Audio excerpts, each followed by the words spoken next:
बिस्मिल्लाहिर्रहमानिर्रहीम। अस्सलाम वालेकुम दोस्तों, आज के इस ऑडियो लॉग में हम डिस्कस करेंगे कि ऑपरेशन रिजीम चेंज के जो इफेक्ट्स पड़े हैं कश्मीर इशू के ऊपर, और भी इश्यूज हैं जिसके ऊपर ऑपरेशन रिजीम चेंज के इफेक्ट्स पड़े, वो तमाम तर चीजें हम इस ऑडियो लॉग में डिस्कस करेंगे। सबसे पहली चीज मैं थोड़ा ब्रीफली बता दूं कि कश्मीर इशू है क्या, एग्जैक्टली क्या है। कश्मीर इशू सबको पता है, एक प्रिंसली स्टेट था। प्रिंसली स्टेट के चक्कर में सबको पता था कि 576 के करीब प्रिंसली स्टेट हुआ करते थे इंडिया और पाकिस्तान के दरमियान, और लॉर्ड माउंटबेटन ने कहा कि आप सबने डिसाइड करना है कि कौन सा प्रिंसली स्टेट कहां पर जाएगा। उसमें उसने जनरल फार्मूला ये दे दिया कि आप अपनी पॉपुलेशन को देखें कि पॉपुलेशन अगर मुस्लिम है तो पाकिस्तान की तरफ चले जाए। दूसरी ज्योग्राफी देख ले, आपकी ज्योग्राफी किससे करीब है। अगर आप इंडिया के बीच में है तो आप क्या चाहते हैं, और अगर आप पाकिस्तान के बीच में है तो आपको चूज करना पड़ेगा कि आप पाकिस्तान के साथ ही अलाई करें। और तीसरा ऑप्शन था कि वो खुद ब खुद इंडिपेंडेंट रहे। इंडिपेंडेंट रहने के लिए वहां पर उसकी आर्मी होना जरूरी थी, उसके अंदर अपनी सेंस ऑफ नेशनल आइडेंटिटी होना जरूरी थी। ये वो चीजें थी जो लॉर्ड माउंटबेटन ने फोकस की थी। लेकिन एक्चुअली में लॉर्ड माउंटबेटन भी यही चाहता था, majority of the state acid कर जाए इंडिया के साथ, और एग्जैक्टली हुआ भी यही। ये वो टाइम था जहां पर मोरालिटी, इथिकल, लीगैलिटी वगैरह की कोई वैल्यू नहीं थी। वहां पर ये था कि जो चाहे, जिसको चाहे, जितना मिल जाए उतना लपेट ले। सो कायदे आजम को ये पता था कि ये अपॉर्चुनिस्ट टाइम है, यहाँ पर बस मौका परस्ती होगी। सो कायदे आजम ने भी वही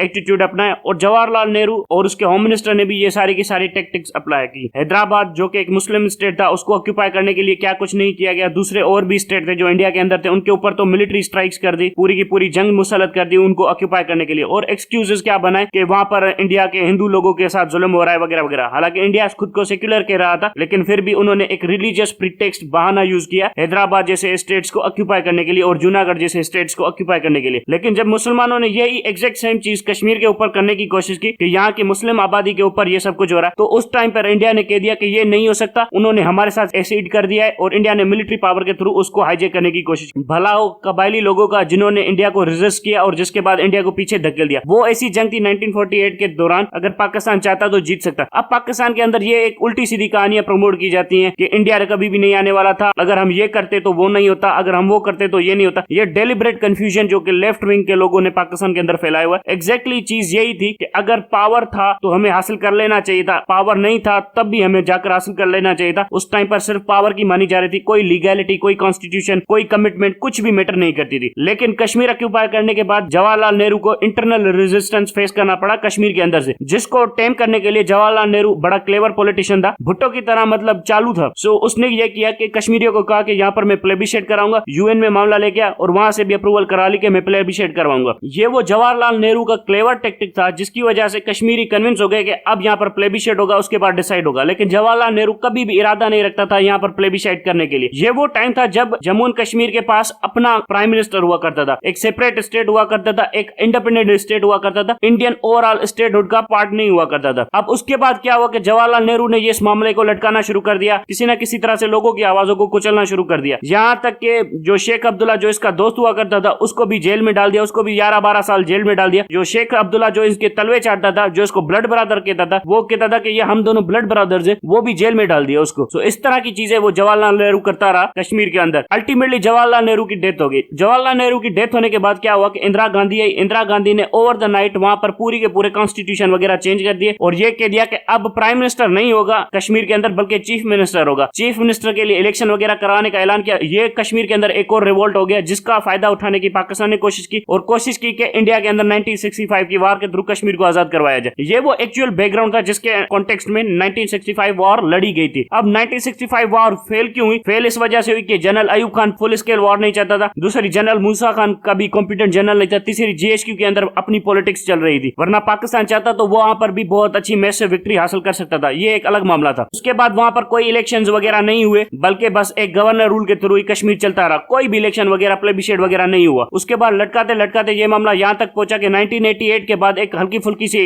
इलेक्शन करवा दी गई, जिसके बाद चीफ मिनिस्टर आकर बिठा दिया गया। शेख अब्दुल्ला का बेटा था फारूक अब्दुल्ला, और उसको जाकर चीफ मिनिस्टर वगैरह बना दिया गया। ये भी एक और अटेम्प्ट थी इंडिया की तरफ से कि हम कश्मीर के ऊपर अपनी पॉलिटिकल एसेंडेंसी वगैरह कायम कर सके। आप देखेंगे जो पाकिस्तान के अंदर कश्मीर है, गिलगित बल्तिस्तान है या आजाद कश्मीर है, वहां पर रेगुलर इलेक्शंस होते रहते हैं। इंडिया के अंदर नहीं होते, वहां पर गवर्नर रूल के थ्रू ही उस प्रोविंस को चलाने की कोशिश की जाती है। इंडिया का वाहिद प्रोविंस है जिसके अंदर मुस्लिम मेजोरिटी है और जो इंडियन डेमोक्रेसी के साथ एडजस्ट नहीं हो रहा। आने वाले दिनों में मैं कुछ सीरीज करूंगा बल्कन्स के हवाले से, और भी बहुत सारी वर्ल्ड पॉलिटिक्स के हवाले से सीरीज करूंगा, फिर आपको समझ में आएगा कि कश्मीर का इश्यू में पाकिस्तान का अपर हैंड क्यों है। उसके बाद यह हुआ कि जो फारूक अब्दुल्ला की गवर्नमेंट थी उसे 2 साल भी मुश्किल से चलने दिया और फिर से गवर्नर रूल इंपोज कर दिया। सो इंडिया के अंदर भी गवर्नर रूल इम्पोज होता आ रहा है। फिर अल्टीमेटली ये हुआ कि वहां पर वॉर्स वगैरह होती रही, एक तरह की सेक्टेरियनिज्म हुई, एक तरह की टेररिज्म हुई, वॉर ऑफ लिबरेशन हुई, सब कुछ होता रहा। कुछ इंडियंस ने किया, कुछ पाकिस्तानियों ने किया, लेकिन कश्मीर का पीस डिस्टेबलाइज रहा। अल्टीमेटली ये हुआ, मुशर्रफ ने कहा कि मैं इनके साथ समझौता करता हूं। मुशर्रफ ने भी इस तरह का समझौता करने की कोशिश की कि गिलगित बल्तिस्तान आजाद कश्मीर हमारी तरफ और जम्मू एंड कश्मीर तुम्हारी तरफ रहेगा। इस तरह का समझौता मुशर्रफ ने करने की कोशिश की और पाकिस्तान के अंदर यह सेल किया कि मैं कश्मीर का मसला तो हल कर दूंगा। सबने ड्रामा किया पाकिस्तानी अवाम के सामने। उसके बाद क्या हुआ? उसके बाद इंडिया ने ये 2019 वाला आर्टिकल 5 इंपोज कर दिया और कश्मीर को अपने अंदर एसिमिलेट करने की कोशिश कर दी। लेकिन ये तमाम तर चीजें होंगी नहीं, क्योंकि इंडिया बहुत सालों से ये कोशिश कर रहा है कि कश्मीर को अपने अंदर एसिमिलेट कर ले और उल्टे सीधे पॉलिटिकल गिमिक्स टैक्टिक्स अप्लाई करता आ रहा है, लेकिन हुआ आज तक कुछ भी नहीं है। लेकिन एक्चुअली में कश्मीर का इशू इमरान खान के दौर में बहुत ज्यादा हाईलाइट हुआ था और कश्मीर बिल्कुल फ्रंट लाइन के ऊपर आ गया था और कश्मीर के ऊपर जो इंडिया की वनरेबिलिटीज थे, इमरान खान स्लोली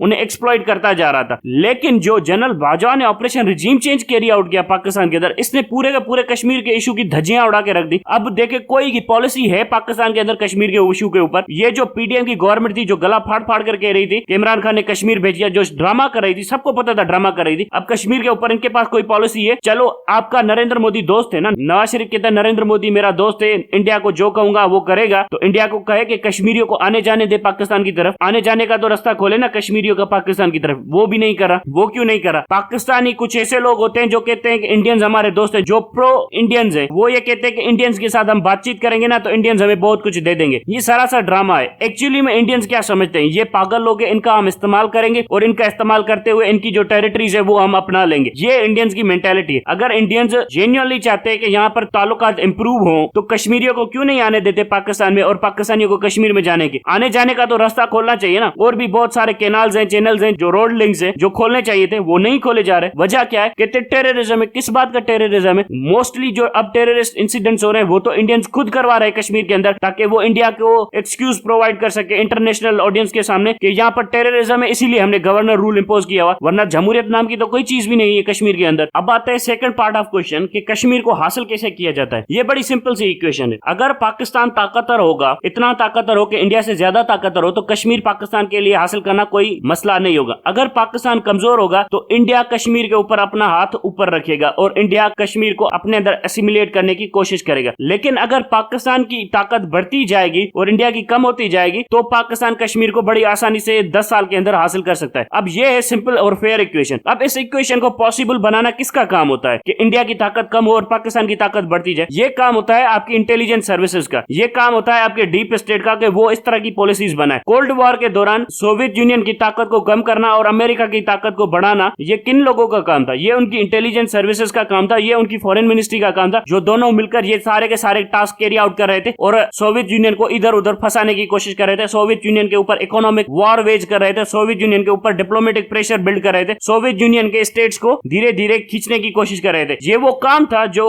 अमेरिकन ने किया और इफेक्टिवली किया, जिसकी वजह से सोवियत यूनियन टूट गया और ultimately Germany, west Germany, Afghanistan, Kyrgyzstan, Turkmenistan, ये तमाम तर इलाके आजाद हो गए। सो ये वो step by step political strategy थी जो अमेरिकन ने अपनाई, जिसके बाद सोवियत यूनियन को हरा दिया। पाकिस्तान ने 70 साल के अंदर क्या किया है? पाकिस्तान ने कोई भी ऐसी डॉक्ट्रिन नहीं बनाई, कोई भी ऐसा प्रिंसिपल नहीं बनाया जिसको फॉलो करते हुए हम कश्मीर को आजाद करवा सके। पाकिस्तानी आर्मी के पास कोई भी ऐसी प्लान नहीं है और ना ही नीयत है और ना ही इरादा है इस तरह के प्लान्स बनाने का। ये पाकिस्तानी आर्मी के जनरल्स पता है किस मेंटालिटी के ऊपर चल रहे हैं कि स्टेलमेट सिचुएशन क्रिएट करनी है। स्टेलमेट की मतलब ये है कि इंडिया को रोक के रखा, ये ही बहुत काफी हो गया, बाकी हमने कुछ भी नहीं करना। ये इस तरह की सिचुएशन है कि जैसे क्रिकेट मैच नहीं होता जिसमें हमारे पास एक डिफेंडिंग स्कोर बहुत छोटा हो, 100 के करीब हो और अगली टीम के पास 20 ओवर हो और हम कहें कि हम इनको रन चेज नहीं करने देंगे। रन चेज करने से कुछ नहीं होगा, इनकी विकेटें लेनी पड़ेंगी। सो इंडिया को भी अगर कश्मीर के मामले के ऊपर झुकाना है तो इंडिया की विकेटें लेनी पड़ेंगी। विकेटें कैसे ली जाएगी? इंडिया को इंसर्किल करना पड़ेगा, इंडिया के मिलिट्री पोटेंशियल को, इंडिया के इकोनॉमिक पोटेंशियल को, इंडिया की स्टेबिलिटी को चैलेंज करना पड़ेगा, जिसके बाद ही जाकर इंडिया उस पोजीशन में आएगा जहां पर वो खुद कर कश्मीर के हवाले से हमसे बात करेगा। और इंडिया कर भी रहा था। 2006 से पहले इंडिया हमसे बात कर रहा था क्योंकि इंडिया समझ रहा था पाकिस्तान ताकतवर मुल्क है, इसके साथ बातचीत के थ्रू ही मसला हल कर देना चाहिए। लेकिन अल्टीमेटली जनरल मुशर्रफ की गलत पॉलिसियों की वजह से हमने वॉर ऑन टेरर का हिस्सा बना, जिसके बाद पाकिस्तान कमजोर हुआ, जिसके बाद इंडिया ने रियलाइज किया पाकिस्तान तो कमजोर स्टेट है। उसके बाद इंडिया ने सारे के सारे जो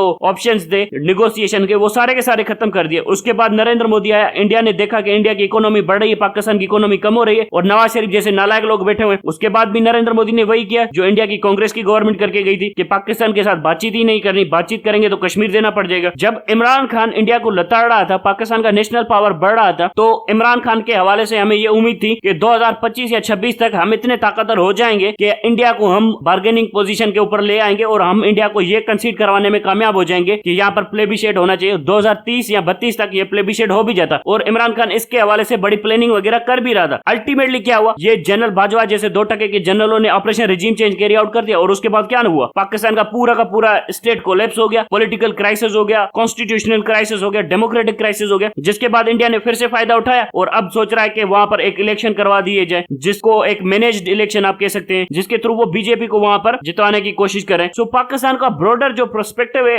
कश्मीर के हवाले से वही क्लियर नहीं है। पाकिस्तान ने कभी कोई स्ट्रेटेजी बनाई नहीं है कश्मीर को हासिल करने के लिए। पाकिस्तान की स्ट्रेटेजी मैं बताता हूं 70 साल में क्या रही है कश्मीर के हवाले से। पाकिस्तान की स्ट्रेटेजी ये रही है, यूरोपियन यूनियन को मिलते तरले करते फिरते हैं, अमेरिका को मिलते तरले करते हैं, चाइना को मिलते तरले करते हैं और इन पूरी दुनिया के सामने भीख मांगते हैं, अरबों को मिलते तरले करते हैं, दुनिया के मुस्लिम मुमालिक को मिलते तरले करते हैं कि भाई आप हमारा कश्मीर में साथ दीजिए। सारी दुनिया का हमसे यही सवाल होता है कि आप हमसे ये सब कुछ कहते हैं लेकिन आप लोग क्या कर रहे हैं कश्मीर के हवाले से? तो ठुठू हम कुछ भी नहीं करे कश्मीर के हवाले से। तो फिर दुनिया कहती है हमें क्यों लड़वाना चाहते हो जब तुम्हारे अंदर ही कोई कैपेसिटी नहीं है कश्मीर को हासिल करने की। एक डॉक्ट्रिन मुझे बता दे पाकिस्तानी आर्मी का जनरल कि जो उन्होंने कश्मीर के हवाले से प्लान की हो और एक्सरसाइज की हो, सारी की सारी doctrine limited, fabricated, distorted facts, पूरे पाकिस्तान को बस खामा खा के डराने के लिए। एक कारगिल की जंग थी जिसके ऊपर बताया गया था कि हमने कश्मीर हासिल करने के लिए की थी, वो भी बड़ी लिमिटेड जंग थी, उसकी भी प्रॉपर प्लानिंग वगैरह नहीं हुई थी। सो ये वो चीजें हैं जो पाकिस्तानी जनरल्स को या पाकिस्तानी स्टेट को समझनी चाहिए कि अगर आप कश्मीर के हवाले से सीरियस हैं या नहीं है। अगर आप सीरियस नहीं है तो कश्मीर को खोना पाकिस्तान को खोने के बराबर है, आपके पास और कुछ बचेगा ही नहीं। कश्मीर एक बहुत बड़ी ज्योग्राफी है जो पाकिस्तान को एनी हाउ हासिल करनी है। उसको हासिल करने का तरीका सिंपल है, इंडिया को चैलेंज करना पड़ेगा इकोनॉमिकली, इंडिया को मिलिटरीली चैलेंज करना पड़ेगा, इंडिया के नेशनल पावर को कम करना पड़ेगा, पाकिस्तान के नेशनल पावर को बढ़ाना पड़ेगा। हम ये करने में अगर कामयाब हो गए आने वाले 10 सालों के अंदर तो कश्मीर खुद ब खुद हमारी झोली में आकर गिरेगा। Thank you very much.